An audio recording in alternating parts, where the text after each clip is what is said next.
eles se ligam, né? Aí entra a parte de teoria, para entender o porquê que eles se unem, tá? Isso é uma teoria, tá? É importante que a gente vai trabalhar, vai começar com a teoria que vocês viram lá no ensino médio, que é a teoria do octeto, e depois vamos tratar das outras, tá? Então, no total, a gente deve ver 3 tipos de teorias diferentes. Aí você fala, tem mais alguma? Tem. Tem, vocês vão ver posteriormente, não vai ver aqui na Química Geral 1, tá bom? Então, o objetivo aqui é mostrar como que as ligações ocorrem e o porquê, tá?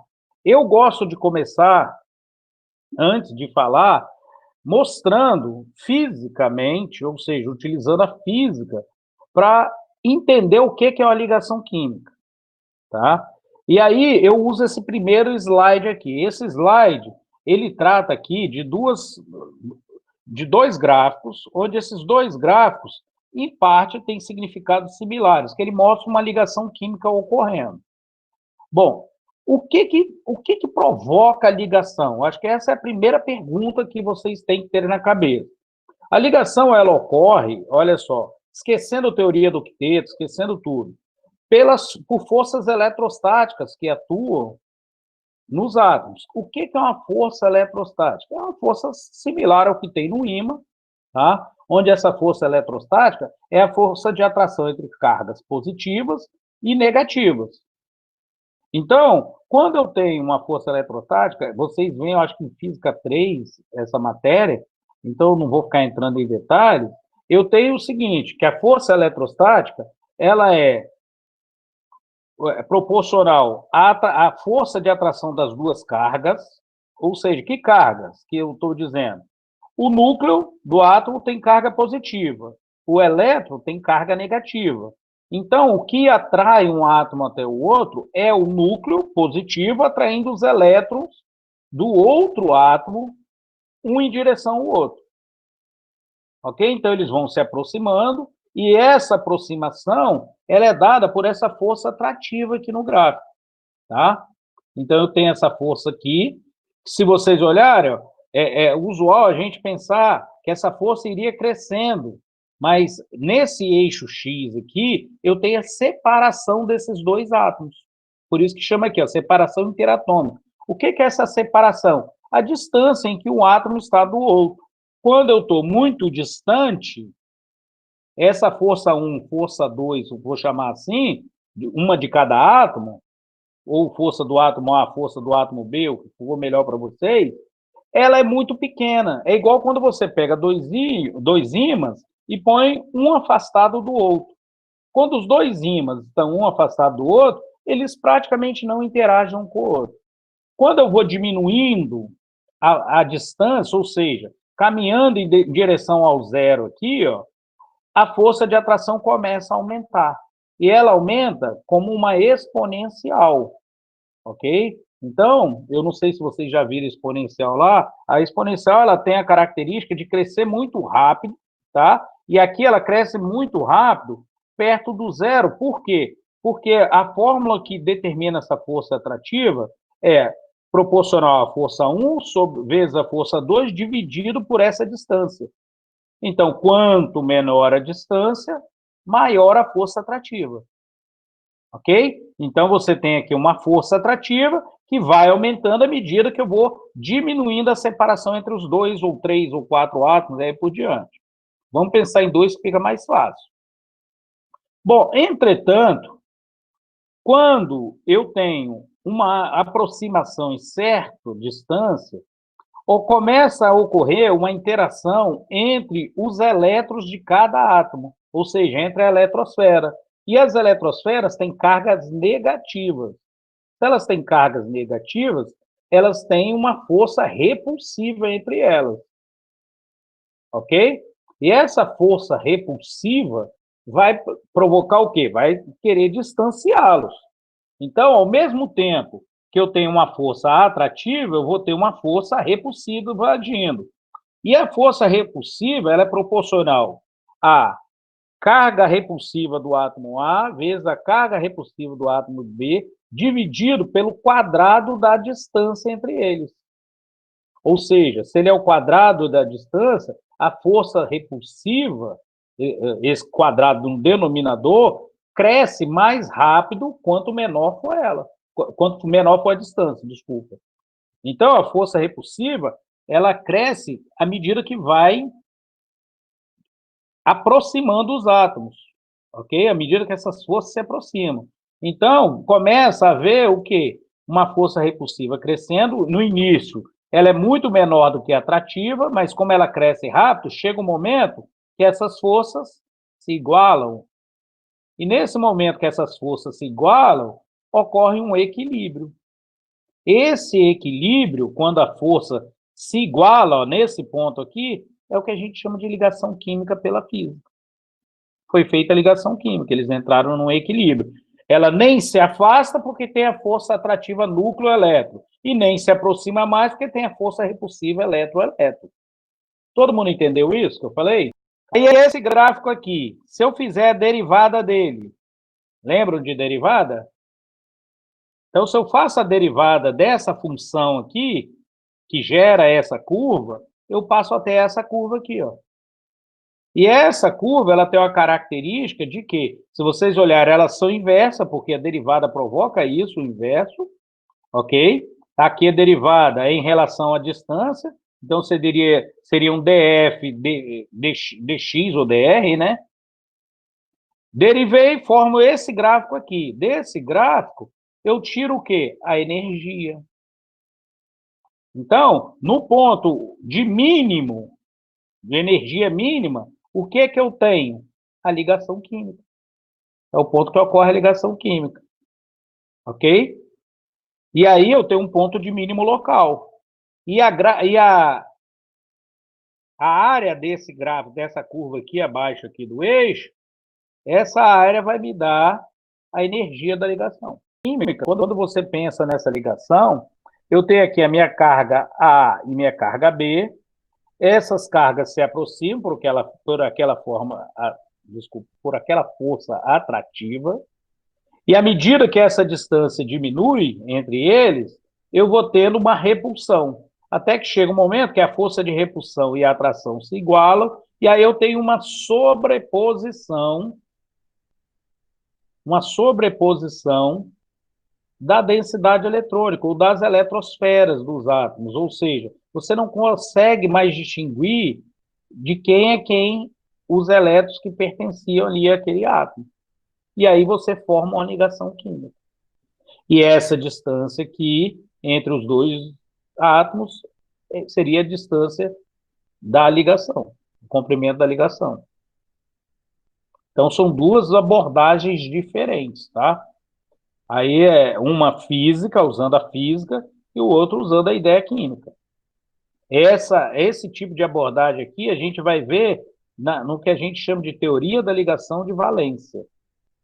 Tá? Por enquanto a gente não vai entrar muito nela, não. Só quis fazer essa introdução para vocês entenderem a diferença do que é uma ligação.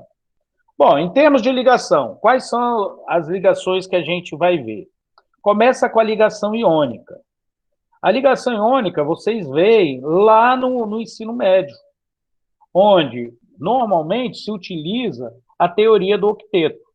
A teoria do octeto ela foi inventada baseada na configuração eletrônica dos gases nobres. Por quê? Como a gente tinha visto na matéria anterior, os gases nobres eles conseguem se estabilizar com 8 elétrons na última camada e, no caso do hélio, com 2 elétrons.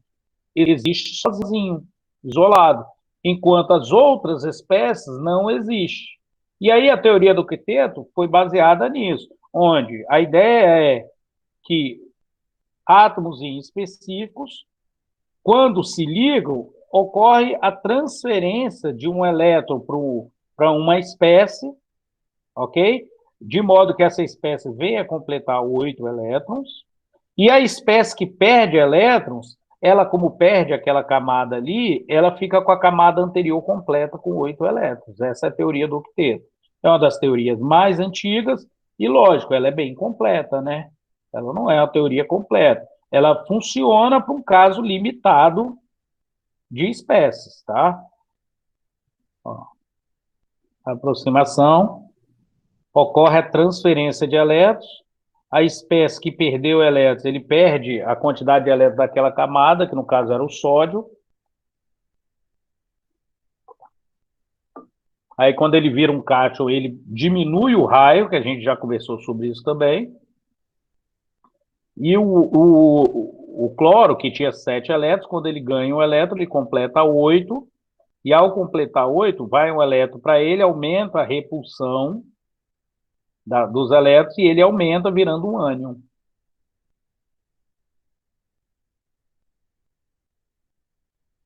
Aí a gente passa a representá-lo pelas cargas. Por isso que a gente chama de ligação iônica. Formam dois íons, o íon cátion, que é o positivo, que perdeu elétrons, e o íon ânion, que é o negativo, que ganhou elétrons.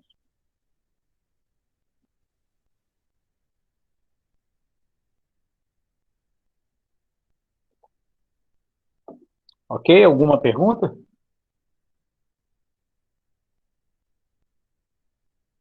Vou continuar então, hein? Aqui uma outra forma de representação, a gente chama isso aqui a representação de Lewis, onde eu mostro aqui a eletrosfera do átomo de sódio, que tem a distribuição 1s2, 2s2, 2p6, 3s1. Então ele tem um elétron na última camada, na terceira. E a camada anterior dele tem o 2s2, 2p6, ou seja, 8 elétrons. Já o cloro, ele tem configuração 1s2, 2s2, 2p6, 3s2, 3p5. Então, ele tem 7 elétrons na terceira camada. O sódio perde um elétron para o cloro, ele fica com 10 elétrons e perde uma camada inteira quando ele perde esse elétron. Ele de 3, ele passa a ter 2 camadas só. Por isso que reduz o tamanho e ele passa a ser representado por esse sinal de mais e a gente chama ele de cátion. Ele continua tendo o número atômico 11, porque o número atômico é o número de prótons, mas ele agora passa a ter 10 elétrons somente. Então, ao invés de 11 elétrons, ele passa a ter 10, porque ele perdeu um aqui. Já o cloro, ele tinha 17, número atômico 17, com 17 prótons, 17 elétrons, ganhou um elétron, passou a ter 18. Então, ele passa a ter uma carga negativa. Por quê? Porque ele passa a ter um elétron a mais que o número de prótons. Então, o elétron tem carga negativa, a espécie vira um ânion com carga negativa. Apareceu esse sinalzinho de menos, ele representa justamente essa ideia do ânion. Uma pergunta que vocês poderiam me fazer: por que o sódio perde o elétron? O que determina isso? Bom, o que vai determinar sempre é a busca da estabilidade. E essa estabilidade é refletida numa propriedade que a gente chama eletronegatividade. Numa ligação iônica, as espécies envolvidas, eles têm diferença de eletronegatividade muito grande. Uma espécie, que no caso aqui é o cloro, tem uma eletronegatividade muito alta, enquanto o outro vai ter uma eletronegatividade muito baixa. Em geral, a diferença de eletronegatividade tem que dar 3. Normalmente, as 3 acima, a ligação é considerada iônica. Mas isso não é uma regra, não. É mais é usual. Tá? Uma representação que vocês têm que lembrar é essa aqui, ó. Chama representação de Lewis, que foi justamente quem bolou essa primeira teoria, onde ele mostra que o átomo de sódio, o primeiro, se você olhar, não tem elétron aqui, porque ele perdeu a última camada dele. A gente coloca um colchete e a carga, indicando a quantidade de elétrons que ele perdeu. Do outro lado, a espécie que ganhou o elétron, aí coloca aqui 8 elétrons, indicando que ele estabilizou com 8. E a carga de quantos elétrons ele ganhou para completar esses 8 aqui. Essa é chamada representação de Lewis. Tá? Aqui, novamente, a representação da ligação do sódio e do cloro, tá? Só que quis mostrar isso aqui para vocês verem que a camada aqui, ocorre aqui a perda da camada, né? O sódio perde essa camada M, enquanto o cloro, ele fica com 8 elétrons na camada M. Um detalhe importante é o estado sólido. Todo mundo conhece o NaCl, que é o sal de cozinha. E o NaCl você conhece do seu dia a dia de duas formas. Primeiro, aquele pulverizado que se usa para cozinhar, e o outro que é chamado de sal grosso, que se usa em churrasco usualmente. Ok?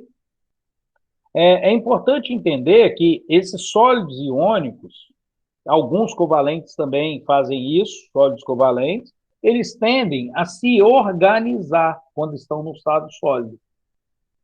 Quando estão no estado sólido, eles se organizam numa estrutura parecida com essa aqui, uma estrutura onde os átomos ficam organizados, equidistantes uns dos outros, e essa estrutura a gente chama de retículo cristalino. É o nome que dá. Tá? E eu tenho, no total, de 14 tipos diferentes de retículo. No caso do átomo de sódio, esse aqui, que é chamado da célula unitária do cubo, que é a mais simples, é o que o sódio se organiza. Então, essas aqui são as variações, eu tenho cubo, tetragonal. Se vocês olharem, o que muda é ângulo, ou então um dos eixos aumenta em relação ao cubo, ok? Ou aparece átomos no meio, nas faces do cubo, e aí por diante. Aí vai tendo nomes diferentes, ok? Eu não vou ficar entrando, porque isso aqui vocês vão ter uma matéria que explica isso aqui. Mas cada uma dessa estrutura tem suas propriedades particulares e geram ideias e vocês, a gente quando trabalha tem que entender como que funciona isso no estado sólido. A química ela tem muito hábito de trabalhar no estado em solução. Então nem se fala de estrutura cristalina quando você está falando em solução. Mas é importantíssima a parte de estrutura cristalina, vocês vão ver isso aí mais detalhes depois. Ó, aqui eu tenho uma célula unitária do cubo simples, tá vendo? Aí aqui, só marcando quem seriam os átomos ao redor e a forma como eu enxergaria. Ó, isso aqui é a estrutura do NaCl. Se vocês olharem, eu vou ter aqui um átomo grande, um íon grande e um pequeno. O grande é o ânion e o pequeno é o cátion. Possibilita com que os elétrons migrem, ocupando aqui, ó, o ânion ocupa as arestas de um metal para outro. E o cátion ocupa a região. E aí, ao sair de um átomo para outro, ele vai e volta. É como se ele gerasse momentaneamente um íon. No caso aqui, representa a estrutura de prata e os elétrons migrando. E essa capacidade desses elétrons migrarem aqui pelas camadas de valência dos outros átomos é que dá a possibilidade do átomo ter essa característica, como conduzir a corrente elétrica, porque a corrente elétrica é um fluxo de elétrons. Se eles têm a possibilidade de transferir os elétrons, você passa a corrente por eles, pelos metais. Eles são brilhantes, e essa é uma característica justamente desses elétrons, porque esse brilho está envolvido na capacidade do elétron emitir a luz. Então, você quando foca numa superfície polida do metal, ele reflete aquela luz, tá? Em geral, eles são maleáveis, às vezes você precisa aquecer, mas eles são maleáveis. Você pode conformar o metal e dar característica a ele, dar um formato, tá? Eles também conduzem muito bem a energia térmica, ou seja, o calor, e essa condução é feita pelos elétrons que se movem aqui pelo metal, tá? E, de modo geral, eles têm alta temperatura de fusão, que está relacionado com a organização. Em geral, os metais são cristalinos. E é essa organização que dá essa característica de elevado ponto de fusão. Ok? E algumas aplicações, né? Eu não sei se vocês já ouviram do termo alotropia. Alotropia é um termo que a espécie, substância simples, ou seja, não está ligada a outro elemento, que quando ela está ligada a outro elemento, a gente já vai chamar de isomeria. Ela pode ter propriedades diferentes, mesmo sendo formada do mesmo elemento. O que vai mudar? O que muda é a organização da estrutura atômica aqui no retículo cristalino. Então, no caso do ferro, que é muito comum para vocês, eu tenho 3 tipos de ferros diferentes. Um que vai da temperatura ambiente até 900 graus, aproximadamente. Um que vai de 900 a cerca de 1.400 e um acima de 1.400 graus. Essas 3 espécies, têm características muito diferentes uma da outra, tá? Inclusive, você, ao combinar ele com outros átomos, ele pode gerar estruturas muito diferentes. Então, eu tenho aqui o ferro alfa, que é esse primeiro, o, o ferro delta, não, o ferro austenítico e o ferro delta, ok? Então, para vocês, uma propriedade que é comum, o austenítico, ele quase não enferruja, enquanto esses outros dois, ele sofre oxidação muito fácil, eles combinam com o oxigênio de uma forma muito simples. O que que mudou aqui? A forma como os átomos de ferro estão organizados. Só isso, mais nada, ok? Um outro exemplo é o do enxofre. O enxofre ele pode ser de dois tipos diferentes, conhecidos, onde, quando você olha ele, você percebe a diferença, porque um, ele tem umas lamínulas, ele parece pequenas agulhas, enquanto o outro, um aglomerado. A diferença, novamente, é a estrutura cristalina. Esse aqui, ele tem uma estrutura monoclínica, enquanto esse aqui, romboédrica. E aí, daí, você tem propriedades diferentes.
Bom, continuando aqui.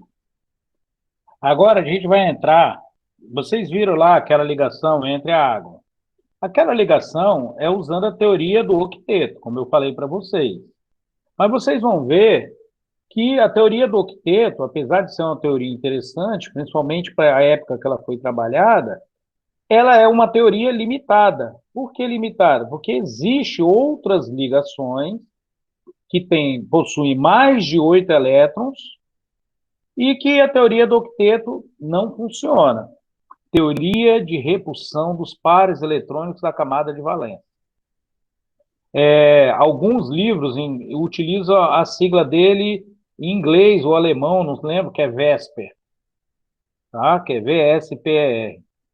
Mas a gente vai seguir aqui. Então vamos lá. Primeiro caso, o Cl2. O que acontece com o Cl2? O Cl2 é uma molécula de cloro, tá? É um gás.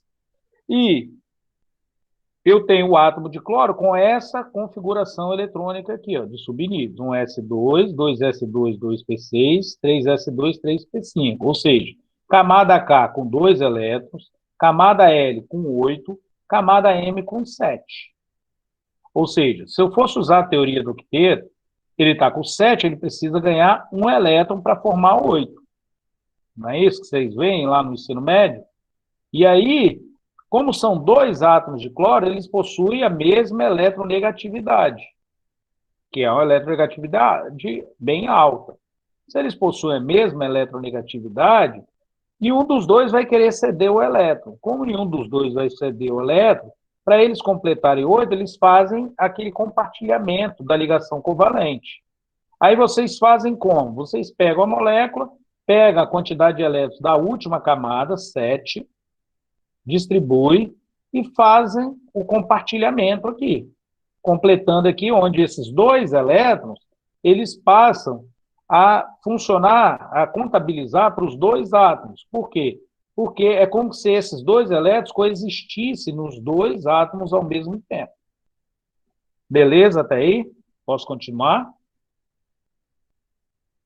Bom, da mesma forma, eu faço para o N2, onde aqui o N2 eu tenho aqui 5 elétrons na última camada, então ele precisa de 3 elétrons para completar 8, cada N. Aí eu tenho a distribuição 5 elétrons, e aí faço a ligação. Ele faz uma ligação tripla, ou seja, eu passo a ter 2, 4, 6, 8 para um N, 2, 4, 6, 8 para o outro. E aí estabilizou a ligação. Beleza? A dificuldade começa quando eu tenho que começo a aumentar o número de átomos. Aí começa a ter que fazer uma adivinhação como que vai ligar. E essa teoria, que eu vou mostrar para vocês, ela já não entra assim. Como é que você faz para montar a ligação? Primeira coisa, você tem que saber quais são os átomos que vão participar da ligação. Essa é a primeira coisa. Ou alguém vai te dizer, ou você vai pegar e vai trabalhar com esses átomos que foi dado na fórmula. Então, já tem aqui. Eu vou contar todos os elétrons da camada de valência. O que é a camada de valência? Última camada. Tá? Então, no caso do hidrogênio, eu tenho um S1. No caso do nitrogênio, eu tenho um S2, 2S2, 2P3. Ou seja, esquece esse S2 aqui do nitrogênio e vai contar isso aqui, ó. 2, 5 para nitrogênio e um elétron para cada hidrogênio. Ou seja, se eu for contabilizar, eu tenho no total 5 com mais 3 elétrons, um para cada hidrogênio, 8. Então, eu vou fazer a ligação. Cada hidrogênio, eu tenho 1, 1, 1. Ou seja, dos 8 elétrons, eu já fiz 6 elétrons aqui. O hidrogênio estabiliza com 2, tá beleza. E o nitrogênio tem que estabilizar com 8. Como eu já tenho 6 e tenho 8 elétrons, eu ponho mais um par de elétrons aqui para o nitrogênio. E aí completa o oitavo elétron, os 8 elétrons do nitrogênio. Então, aí seria um modo de fazer a ligação. Se eu pegar esse aqui, ó, aqui já começa a complicar um pouquinho. Por quê? Eu tenho o PCl5, olha só, hein? Cada P, na última camada, tem 2, 5. Como eu só tenho um P, vou usar 5 elétrons por parte do fósforo. Cada cloro, na última camada, eu tenho 2, 7. 2 e 5, 7, vezes 5, porque tem 5 átomos de cloro, 35. E aí, no total, dá 40. Se você fosse fazer ligação covalente direto, o que ia acontecer aqui com o PCl? Ele iria formar 5 ligações covalentes com cloro. Ou seja, iriam ter 10 elétrons na ligação do cloro, o que extrapolaria a regra do octeto. Aí, para montar, o que você faz? Você pega os elétrons, ó, somou, deu 40 elétrons. Você vai determinar quem é o átomo central. Normalmente, o átomo central é aquele que está em menor quantidade ou tem a maior eletronegatividade. A menor eletronegatividade, desculpa. Ok? Então, ele vai estar em maior quantidade ou menor eletronegatividade. Você vai fazer uma ligação simples entre esse átomo central e cada um dos outros átomos. Ok? Então, ó, você tem 40 elétrons, fiz uma ligação com cada cloro. Como cada ligação são 2 elétrons, porque é um compartilhamento, eu fiz no total 10 elétrons aqui compartilhados. Então, como eu tinha 40, sobrou 30. Aí você vê se estabilizou o átomo central ou extrapolou. Aí você completa. Você completa, então, os átomos periféricos, ou seja, aqueles que estão ao redor do átomo central, com a quantidade de elétrons restantes. Aí você vê se está certo. Se tiver já com os átomos periféricos com 8 elétrons, você já completou. Aí é só você fazer as contas, ó. Como eu fiz uma ligação covalente com cada cloro, uma ligação covalente são 2 elétrons. Ele precisa de 8 para estabilizar, então faltaram 6. 6 vezes 5 dariam 30 elétrons. Como eu gastei 10, tinha 40, eu pego os outros 30, estabilizo o Cl formando essa ligação aqui. Ó. Esquece a questão do octeto, na hora, esquece quantos elétrons cada um desses átomos tinha. É como se começasse do zero. Você soma a quantidade total e redistribui.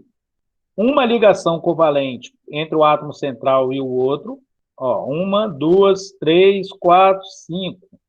Então, 5 vezes 2, 10.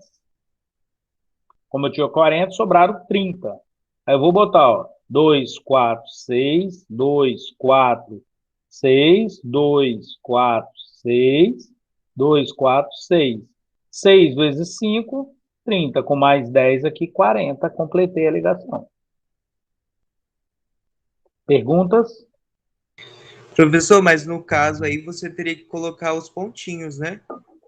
É porque Ao lado aqui, do cloro, 6 infelizmente, pontinhos. na verdade, inicialmente é conveniente fazer os pontinhos, mas depois a gente vai fazer sem ponto direto, que eu vou mostrar a vocês as outras Aham, estruturas. Você só tem que dar uma conferida para ver se você não errou. ok. Que essa aqui é uma representação estrutural. Eu vou explicar isso daqui a pouquinho. Que a gente vai falar de geometria. Alguma pergunta, pessoal? Alguém não entendeu? Então, ó, ao invés de montar, igual eu estava falando aqui no início, pegando aqui a quantidade de elétrons que o nitrogênio, átomo, tinha, vocês vão ter que fazer desse outro jeito. E dá certo, tanto assim como para cá. Ok? Por quê? Porque a regra do octeto ela é limitada, enquanto essa outra você extrapola. Posso continuar? Bom, e por que é teoria de repulsão dos pares eletrônicos da camada de valência? Não tem esse nome à toa, né? Teoria de repulsão dos pares eletrônicos da camada de valência. É porque, segundo essa teoria, olha só, hein? O átomo central, ele vai organizar as ligações de modo que elas passem a ter a menor repulsão possível entre cada par de elétrons. Como assim? Ora, na hora que eu tenho aqui dois pares de elétrons, os dois têm carga negativa. Se eles estiverem muito próximos, eles vão sofrer repulsão. Então, para essa teoria, eles se organizam no espaço de modo a ter menor repulsão. E aqui entra um detalhe, pessoal. Quando eu tiver uma estrutura atômica que estabiliza com esses 3 átomos, um central e 2 de cada lado, e não há par de elétrons isolado aqui, o que é par de elétrons isolado? Lembra que aqui no nitrogênio eu tenho 2 elétrons aqui que sobraram, para o nitrogênio ficar com 8? Esse par de elétrons não ligado, a gente chama de par de elétrons isolado. Não havendo par de elétrons isolado, o que eu vou ter?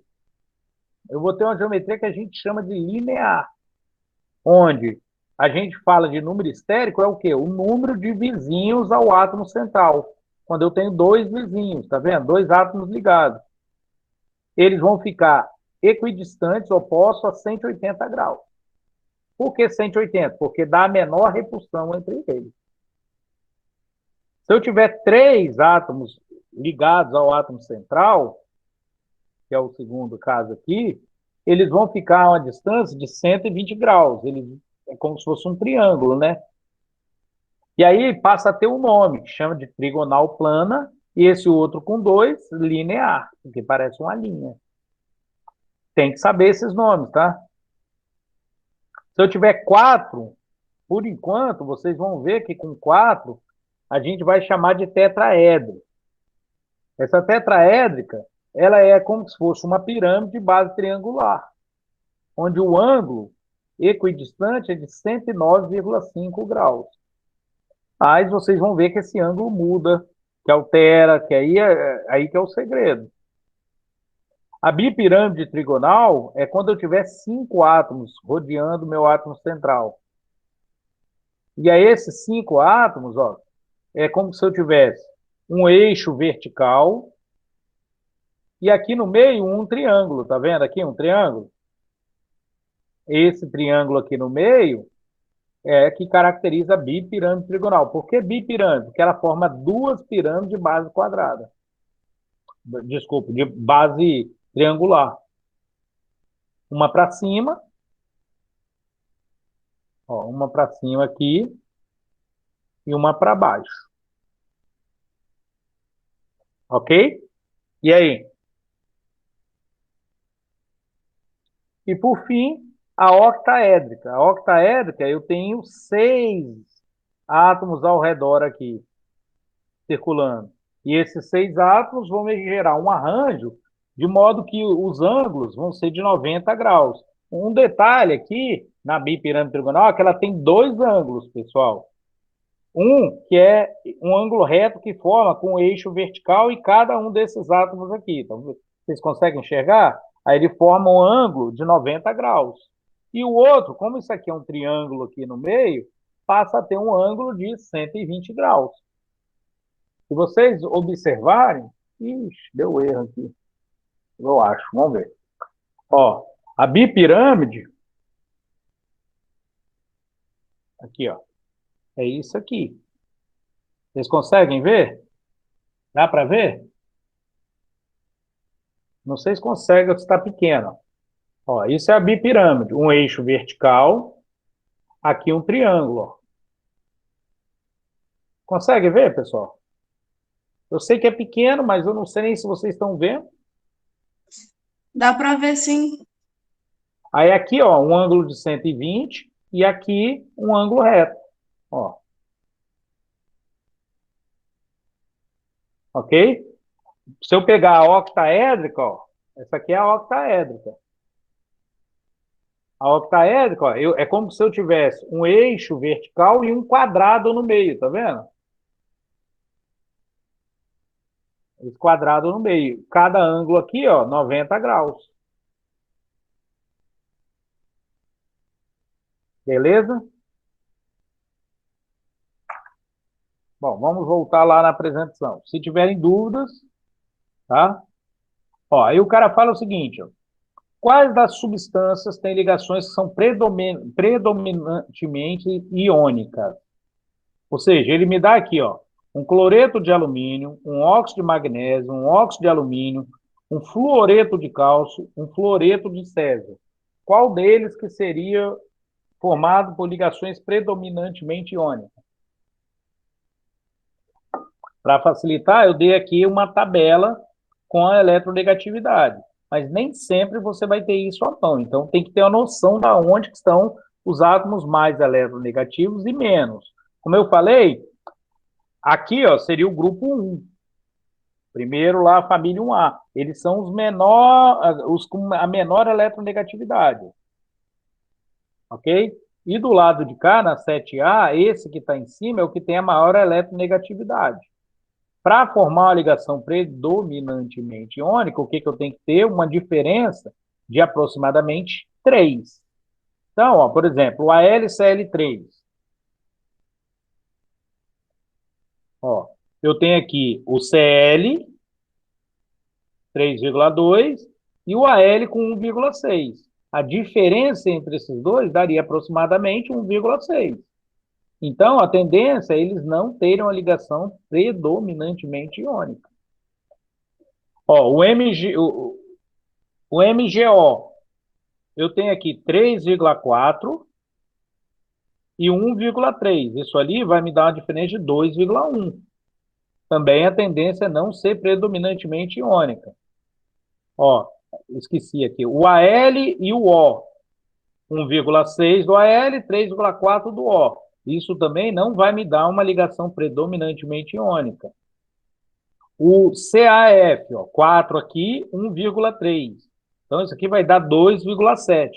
Provavelmente é iônica, que está muito próximo de 3. Ok? Então, o CAF tende a ser iônico. E, por último, o césio, que é esse aqui, 0,79, e o flu, que é 4, que vai dar 3,2 aproximadamente, 3,21. Esse seria predominantemente iônico. Entenderam como funciona? Só que nem sempre você vai ter que ter a tabela à mão. Então, como nem sempre você vai ter a tabela à mão, faça assim. Utilize esse princípio de ter ali a família 1A, 7A como referência. Ok? Ah, mas se eu pegar o césio aqui e o oxigênio, por exemplo, aproximadamente a tendência é ser iônico dos dois, que vai estar muito próximo a 3. Ok? Ó, o césio e o Cl, tendência de ser iônica e por diante, tá bom? Aí, eu vacilei aqui na distribuição aqui, gente. Desculpa, vai ficar esse quadradinho aqui atrapalhando, tá? Bom, aí o outro, eu pergunto bem assim, desenha as estruturas de Lewis para as espécies abaixo. Aí aqui nesse momento, quando eu peço o desenho da estrutura de Lewis, pessoal, eu quero que vocês façam aquela geometria lá para mim. Aí vocês têm ideia de como que faz? Ó, o composto lá, que a gente vai voltar a ver, é o BRF5. Aqui no print box eu não sei como que coloca subscrito, não. Então eu vou deixar assim por enquanto, tá? Então o que me interessa é o BR e o F, tá? Então, o que que acontece? Esse BR aqui, se vocês olharem, ele termina na família 7A, ok? Ele está na 7A. Ou seja, se o BR está na 7A, eu tenho uma contribuição, lembra como que faz? Você pega lá a contribuição de cada espécie. Ó, se o BR está na 7A, eu vou ter 7 elétrons por parte dele. Já o F, o que que acontece? O F, eu também tenho 7 elétrons, porque ele está lá na 7A. Vocês conseguem me acompanhar, pessoal? Sim. Estou apanhando aqui, tá vendo? Por que que eu não gosto de usar o paintbrush? Por que que ele não está dando? Vamos fazer o seguinte, deixa eu digitar. Ele vai ter 7 elétrons vezes 5. Isso dá um total de 35 elétrons. Aí, o total desses dois, somando a quantidade total de elétrons de cada um, vai me dar um total de 42 elétrons. Alguém não está entendendo o que que eu fiz até agora? Então, vamos lá, hein? Aí, o que que eu faço na hora da ligação? Eu vou fazer a primeira ligação sem me preocupar com a geometria, tá? Eu vou pegar o BR. Por que o BR? Porque é ele que está em menor quantidade. Ok? E vou fazer uma ligação com cada átomo de flúor. Ó, não me preocupando, gente, com o tamanho da ligação, não estou me preocupando com nada disso. Ó, só estou arriscando, tá? Ó, sem me preocupar com nada, tá? Ó, fiz as ligações. Então, dos 42 elétrons, eu gastei 2, porque cada ligação é um par de elétrons, né? Porque eles estão compartilhando, não é ligação iônica, né?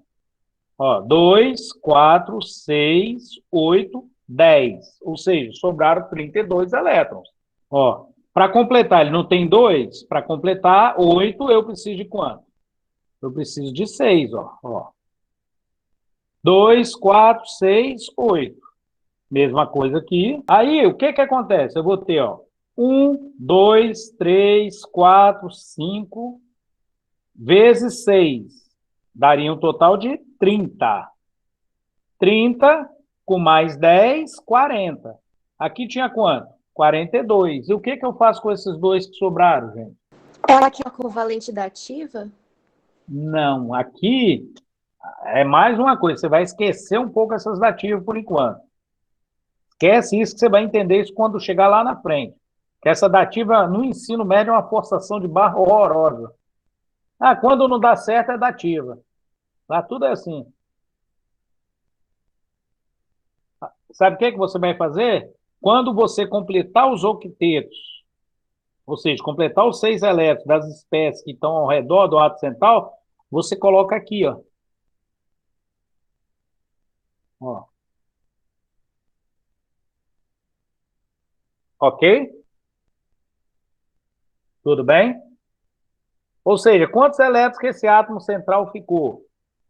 2, 4, 6, 8, 10, 12 elétrons. Vocês já tinham feito uma ligação com 12 elétrons? Então, essa aqui seria a forma de você montar a ligação. Aí, nesse caso aí, a geometria vai mudar, né? A geometria muda. Aí a gente tem que saber qual é a geometria. Eu vou ensinar esse passo agora da geometria. Então vamos lá, eu vou fazer aqui a geometria. Aí assim, vocês vão ter que me perdoar aqui, porque já viu, né? No Paintbrush tá um pouquinho difícil aqui eu conseguir fazer, tá? Aí depois eu vou mostrar um programa. Ó, vou pegar o BR. Agora, para funcionar, eu vou ter que seguir aqui mais ou menos um padrão. Ó, a geometria seria o seguinte: você tem que contar o número de vizinhos, lembram disso? Lembra que eu falei com vocês, número de vizinhos? Se eu contar o número de vizinhos, quanto que eu tenho? 1, 2, 3, 4, 5, correto? Mas não está correto. Esse aqui não pode formar mais uma ligação? Esse é um par isolado, eu tenho que contar ele como se fosse um vizinho. Então é como se ele tivesse 6 vizinhos. Se ele tiver 6 vizinhos, a geometria é a octaédrica. Todo mundo entendeu isso? Então, o mais difícil é isso aí, tá? Aí, na hora de montar a ligação, você vai puxar aqui, ó. Ó.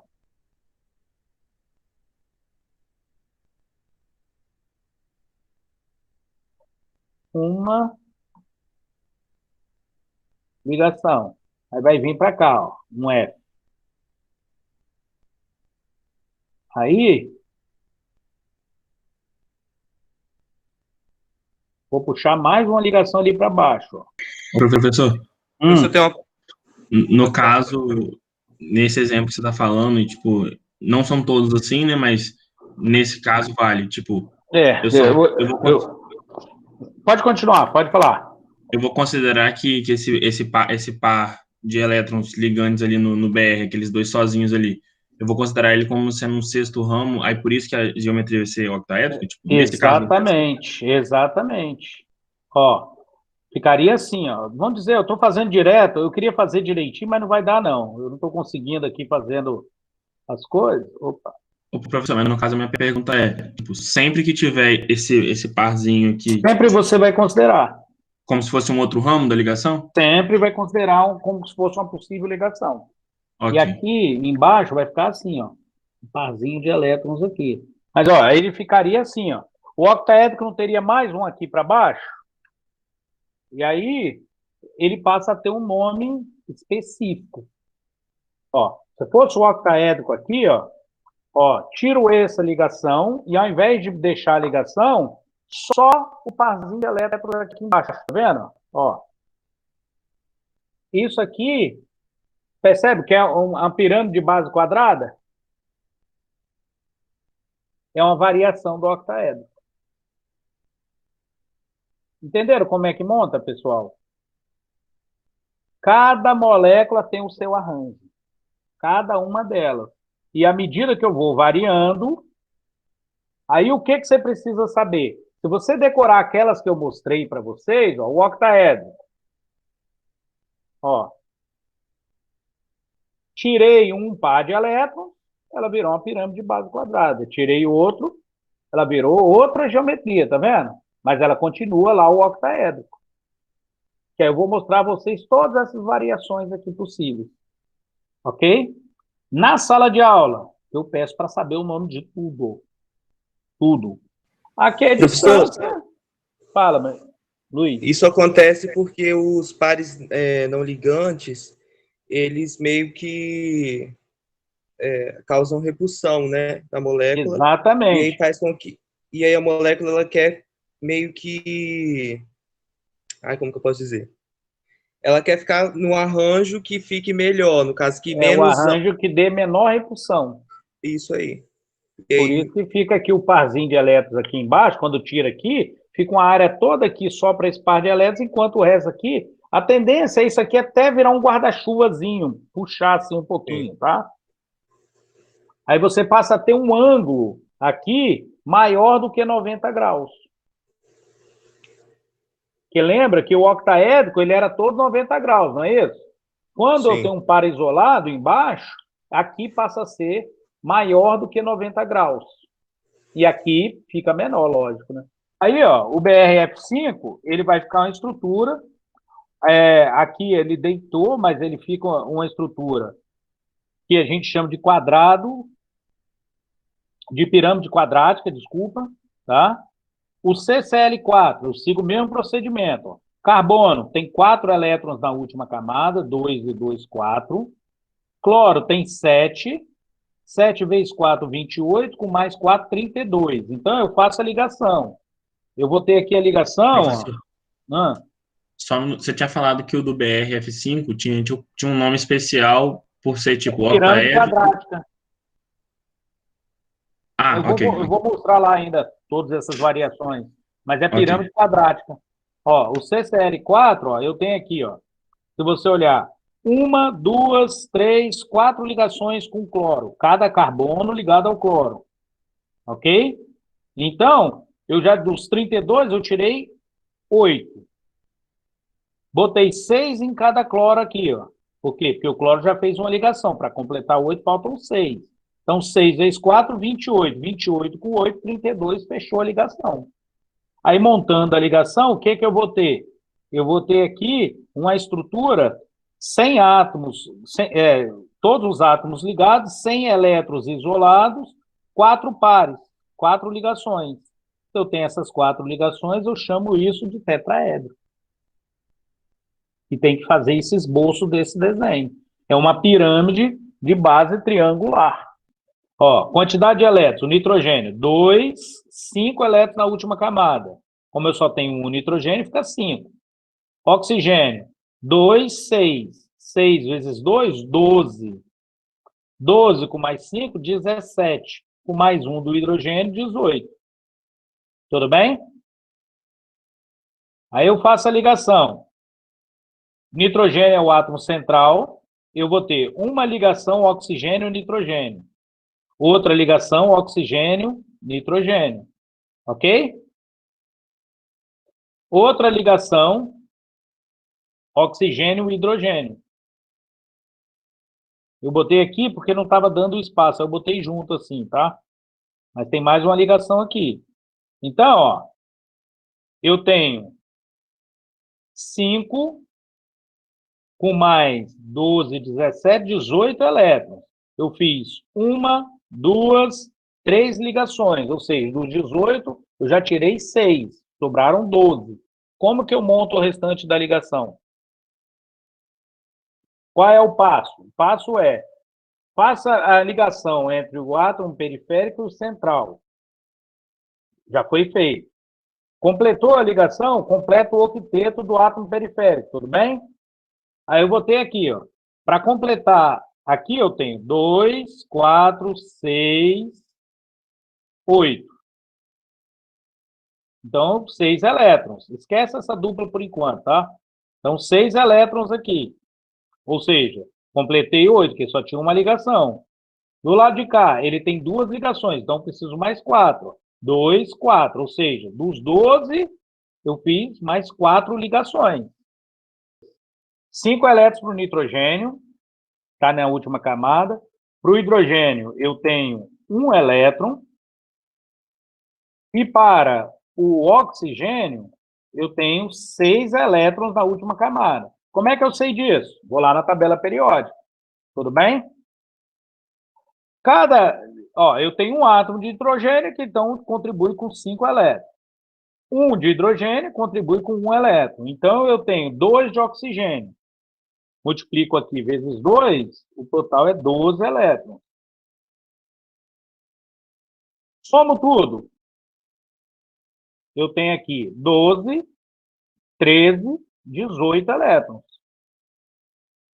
Ok? 18 elétrons. Total. Beleza? Então, vamos lá, hein? Quem é o átomo central? Nitrogênio. Ó, nitrogênio. Vou fazer aqui assim. Tudo bem? Aí, eu vou ligar os oxigênios. Ó, nitrogênio ligado a oxigênio. Ah, você falou para usar caneta, né? Já estou tão acostumado, tá vendo? Ligado aos oxigênios. Ó. E ó. E aí, deixa eu ver se vai dar certo aqui com a caneta. Aqui eu ligo a um hidrogênio.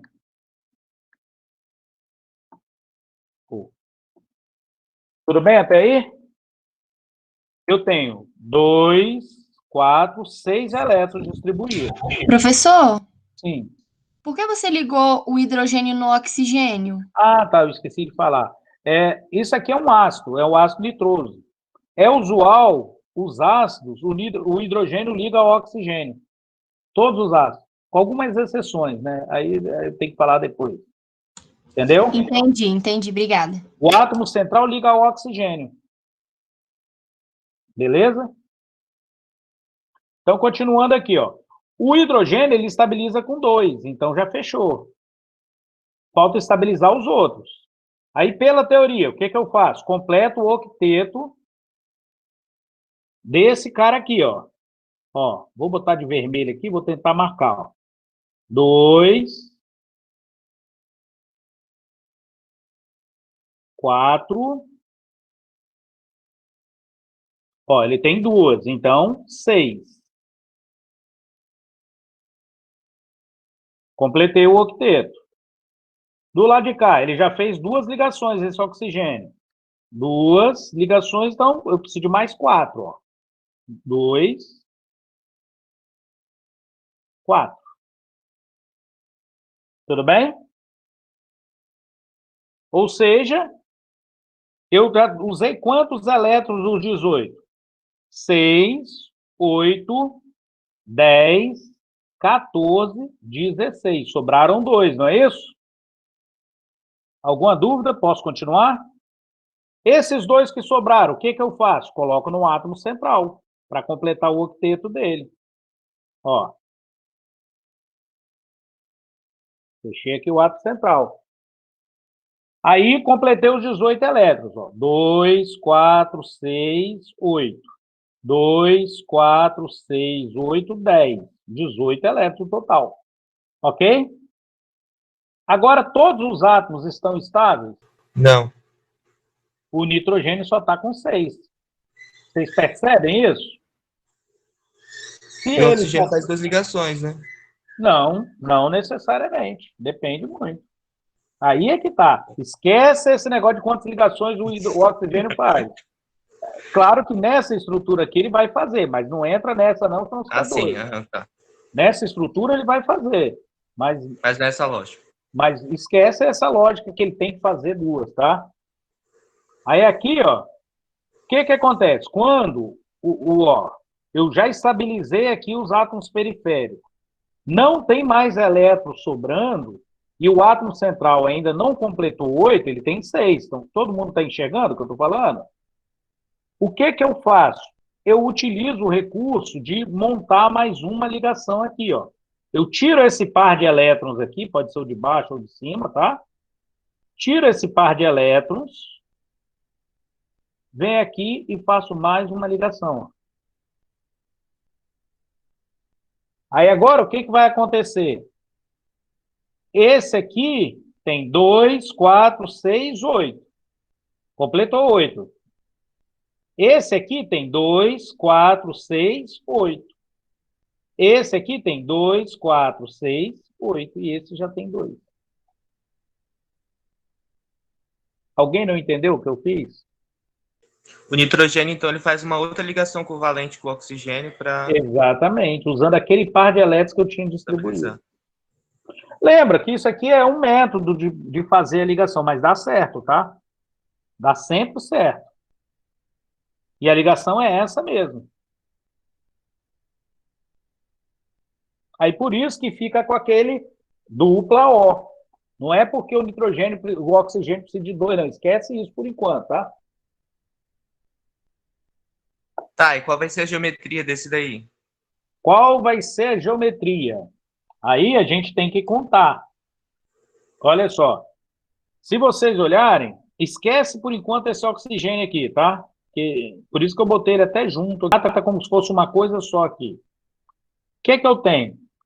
Na hora de contabilizar, eu não conto as duplas ligações. Ok? Quantas ligações foram feitas? Uma, duas, e tem um par isolado, correto? Três. Três ligações davam a geometria que eu chamo de trigonal plana, que é essa aqui. Vocês conseguem ver? É na forma de um triângulo.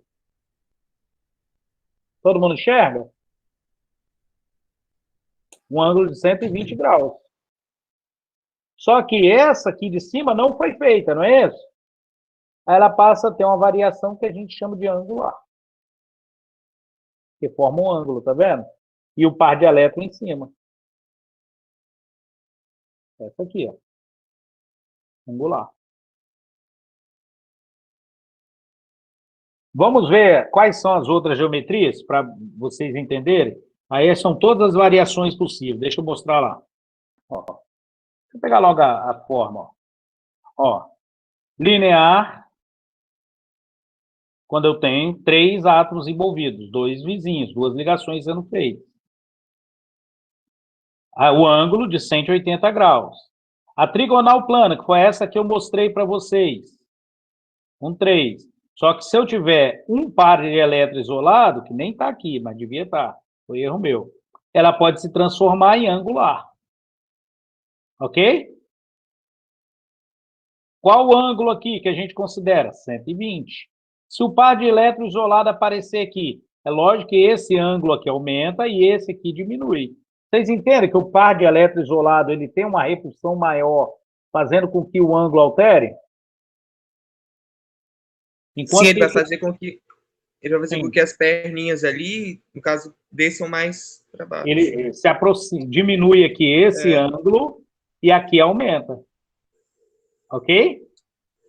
Ok. Tetraédrico. Qual a variação do tetraédrico? Eu tenho primeiro o tetraédrico, que é o do metano, 4 pares aqui, que foi aquele CCl4 que a gente viu. Então, tem 4 pares ligados e nenhum isolado. Se eu tiro um par de elétrons aqui ligado e ele vira isolado, você viu que eu tirei essa perninha aqui, ó. Ele passa a ser uma pirâmide trigonal. Se eu tiro 2 pares de elétrons, ou seja, tirei mais um, ele passa a ser angular, igual aqui, ó. Tá vendo? Só que é um angular diferente. Porque tem mais pares de elétrons isolados. Tem mais, hein? Eu só fui, por enquanto, até 4, hein? Aí eu tenho a bipirâmide trigonal. Para aqueles que não lembram da bipirâmide, é essa aqui, ó, bipirâmide trigonal. Eu tenho aqui, nessa bipirâmide, ó, um triângulo aqui no meio. Aí o que eu tenho na bipirâmide? Ó, a bipirâmide eu tenho 5 pares ligados e nenhum isolado, ou seja, não tem par de elétrons isolado aqui, com ângulo de 90 ou ângulo de 120. São os dois ângulos aqui. Se eu tiro um deles, se vocês repararem, da onde que eu vou tirar? Eu tiro primeiro daquele triângulo que tem no meio. Por quê? Entende? Que faz um ângulo de 90 com aquele átomo lá de cima. Se eu aumento a distância, eu acabo reduzindo a repulsão. Ok? Aí, ó, a gente chama isso de uma gangorra, não parece uma gangorra? Todo mundo sabe o que é uma gangorra? Sim. Aí esse aqui que eu acho apelação. Eu não acho que parece um T, não, mas tudo bem. Quando eu tenho dois pares de elétrons, aí eles falam que isso aqui é um T deitado. Tá vendo aqui? E quando eu tenho três pares, isso vira linear. Ah, mas não tem a linear lá de cima? Sim, só que lá de cima não tem par isolado, essa aqui tem. Eu recomendo vocês saberem quais, de cor, assim, as que não têm par isolado, porque você acaba associando, você sabendo uma geometria, você associa as outras.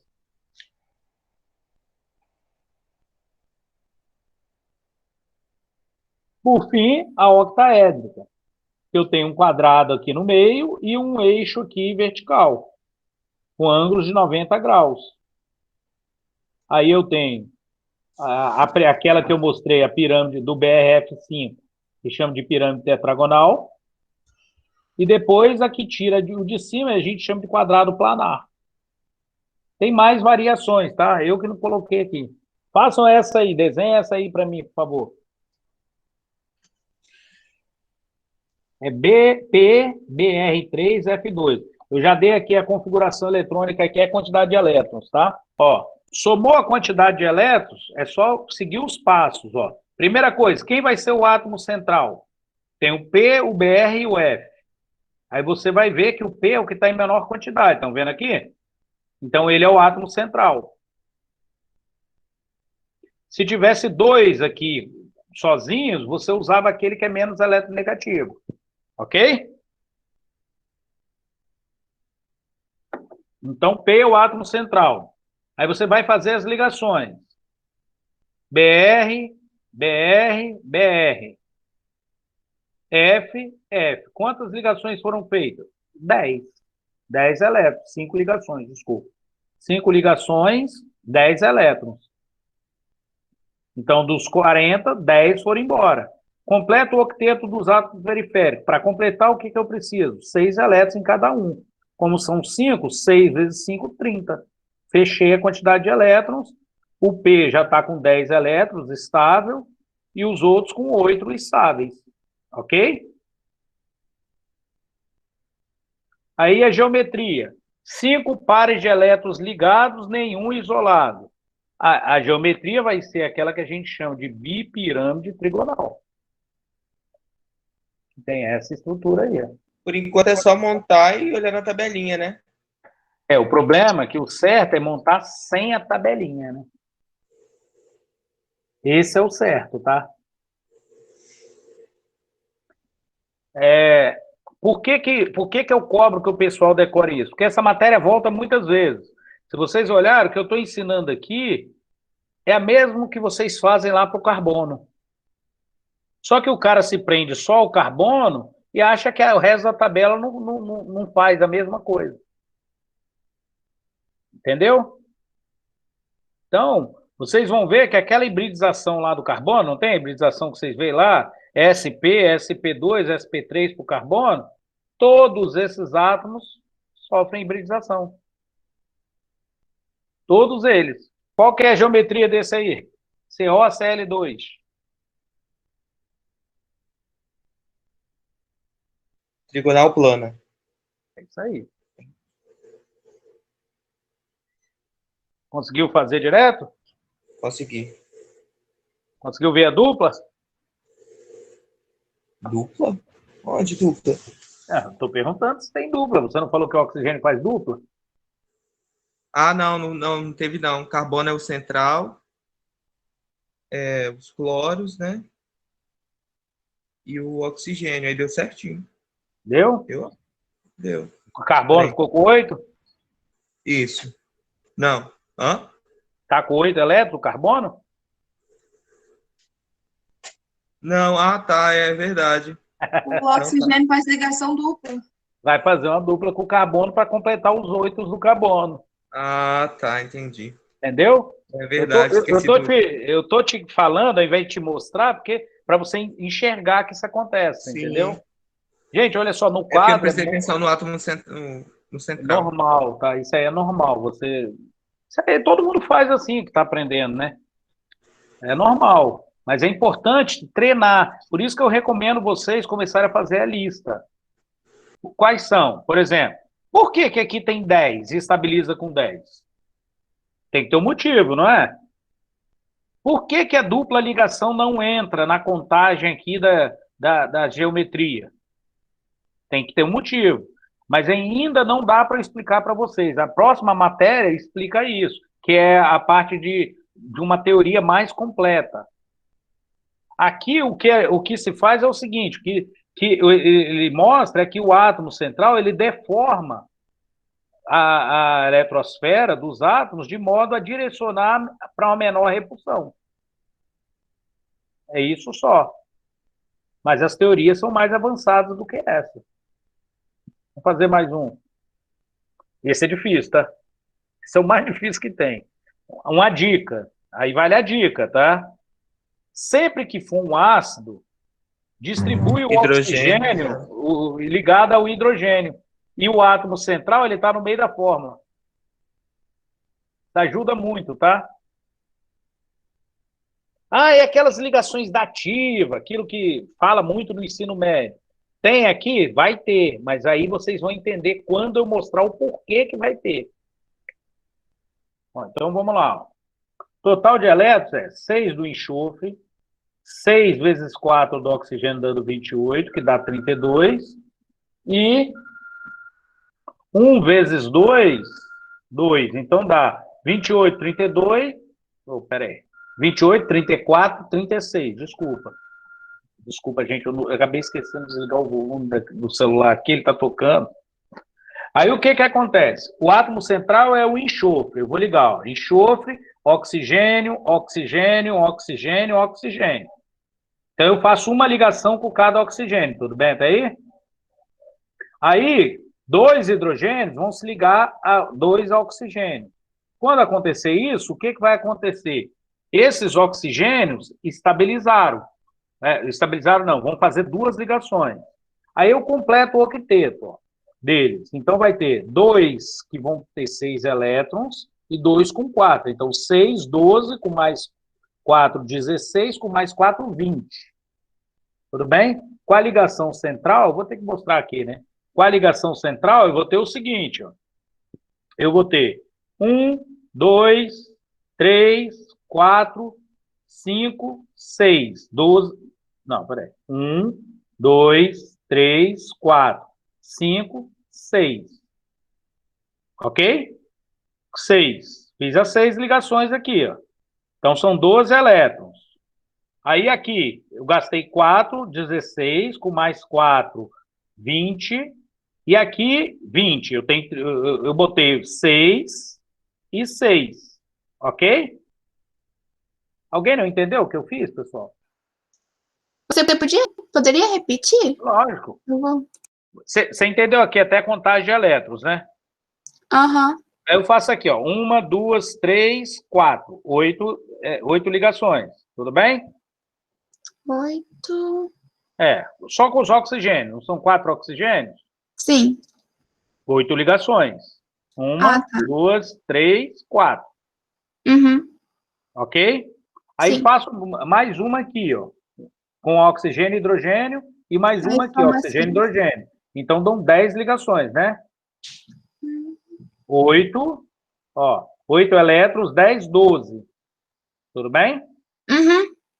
Aí, dos 36, tirei 12, sobraram 24. Ok? Aí, para completar aqui, eu ponho 2, 4. Uhum. E do lado de cá, mais 4. Dá 8. Ah, Tudo sim. tá certo. Ó.